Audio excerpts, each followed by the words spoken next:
नमस्कार दोस्तों, कैसे हैं आप सब। कल हमारे देश में दो बहुत ही बड़े रिजल्ट आए, एक इलेक्शन का, दूसरा नीट एग्ज़ाम का, जिसमें कई लाखों लोग नीट के लिए स्टूडेंट्स वेट कर रहे थे, उनके साथ साथ उनका पूरा परिवार इंतज़ार में था। और यहाँ इलेक्शन के लिए तो हम सभी देशवासी बेसब्री से इंतज़ार कर रहे थे। देखिए, जो भी सरकार बने, हमें अपने काम में अच्छे से फोकस करना है और सिंसियरली अपने देश की तरक्की के लिए काम करना है।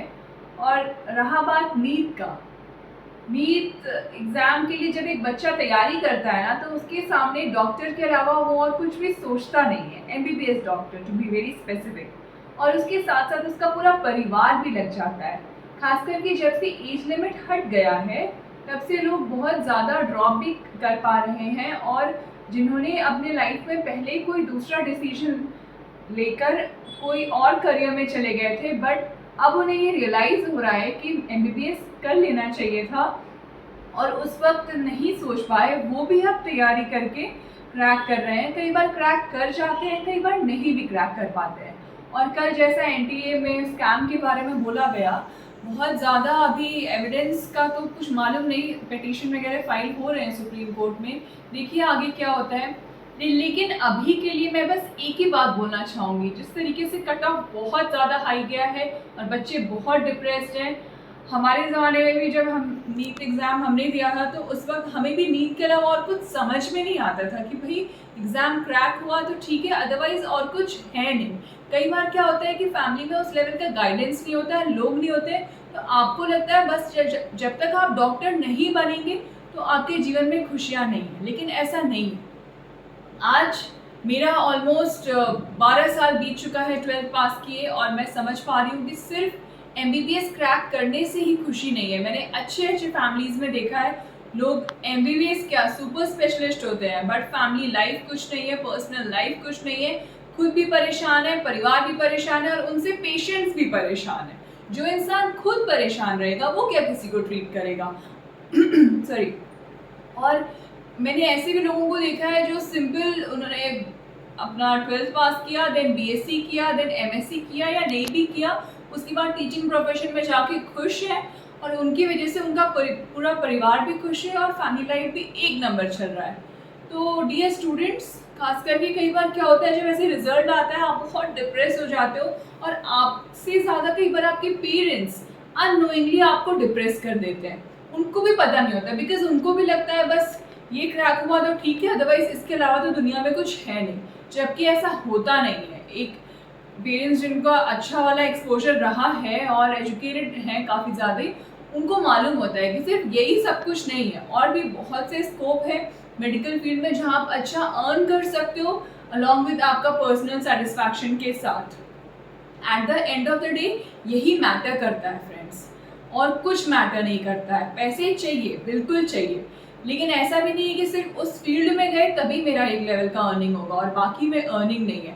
हम कई बार उस फील्ड की वजह से बाकी जो फील्ड्स हैं जिनमें अच्छा स्कोप है उसको भी मिस कर देते हैं। और कई बार बच्चे जैसे कोटा में रहे दिन सुनने को मिलता है सुसाइड कर लेते हैं। क्यों कर लेते हैं भाई, क्यों सुसाइड करना है? क्या जो डॉक्टर नहीं बन रहा है वो खुशी से नहीं जी रहा है क्या? ऐसा क्यों आप लोग सोचते हैं कि हम जब तक डॉक्टर नहीं बनेंगे हम खुश नहीं रहेंगे? आपका 18 से 20 साल का तपस्या, आपके पेरेंट्स का सब एक सेकंड में खत्म हो जाता है। और पेरेंट्स तो पेरेंट्स, कई बार मैंने क्या देखा है कि पेरेंट्स को उनके रिलेटिव्स इतना ज़्यादा ज्ञान दे देते हैं, इतना प्रेशर दे देते हैं, बेचारे पेरेंट्स भी नहीं संभाल पाते, और वो फिर उनके बच्चे के पास जाके वो समवेयर बच्चे को का टेंशन बढ़ा देते हैं। क्यों?